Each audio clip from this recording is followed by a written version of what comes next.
Have you ever wondered why some presentations can literally change the world, while others, well, you forget them by the time you're back at your desk? Today, we're diving into the secrets of a true master communicator, someone who turned boring product launches into massive cultural events.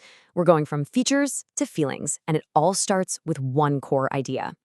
So let's start with a really basic question. Think about the last presentation you had to sit through. Seriously, can you remember the main points? Now think about a presentation you do remember, maybe one from years ago. What was the difference? Why is it that some ideas stick in our brains while most just seem to vanish into thin air? The answer is actually pretty simple, but it's the secret sauce to all great communication. It isn't about having the most data or the fanciest new feature. The real difference, the thing that makes an idea unforgettable, isn't the idea itself. It's the story that you wrap around it. It's all about the frame, not just the picture inside. And if there's one person who absolutely perfected this art, it was, of course, Steve Jobs. He understood something really fundamental about people. We don't buy what you do, we buy why you do it. And that's why his presentations were never really about technology. They were about a vision for the future. This quote right here gets to the absolute heart of his entire philosophy. See, he wasn't really selling computers or phones. He was selling a story. A story about how you could unlock a more creative, a more connected, and just a better version of your life, all through his technology. That's a powerful narrative. And this comparison just lays it all out so clearly. The old way, what most people do, is talk about tech specs, gigabytes and processor speeds. That stuff informs the logical part of your brain. But the Jobs way, that focuses on what all that tech actually does for you. It tells a story of inspiration, of benefit. It doesn't just talk to the brain, it aims straight for the heart. And guess what? The heart is what remembers. So, how did he do it? What was the secret? How did he manage to turn what could have been incredibly dry, technical presentations into these unforgettable emotional moments? Well, let's open up his toolkit and take a look inside. Okay, so it wasn't some kind of magic, it was a repeatable method. He basically used this powerful three-part toolkit that was all about emotional engagement. It starts with the words he chose, then it moves to the drama he created, and it's all held together by the incredible conviction he had. Let's break each one down.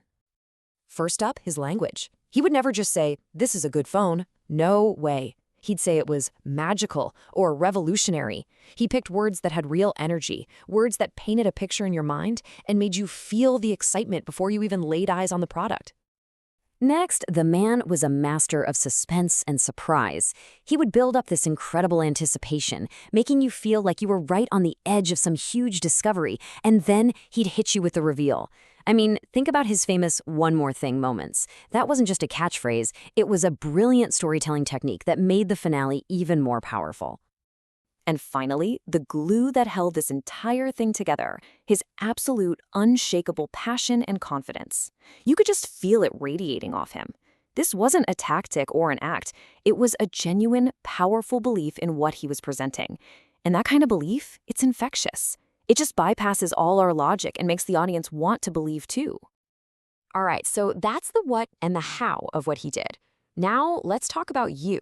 How can we take these lessons and actually apply them to make our own ideas more memorable and impactful? Because honestly, the real power here is in using this framework yourself. And here is the best part. You don't need to be a world-famous CEO standing on a giant stage to do this stuff. These emotional tools are available to literally everyone, whether you're an entrepreneur pitching a new startup or a designer presenting a fresh concept. So how do you make your idea stick? It really boils down to these four things. First, find the human story. Don't just talk about the product. Talk about the person it's going to help. Second, choose your words with care. Use language that makes people feel something. Third, build in a little drama. Even one small moment of surprise can make your entire message stick. And last, but definitely not least, you have to believe in it. Your own passion is the fuel that will make your idea really take off. And that leaves us with one final, really powerful question to think about. The next time you have to present an idea, don't start with the features. Don't start with the data. Before you do anything else, just ask yourself this: what is the human story I'm trying to tell?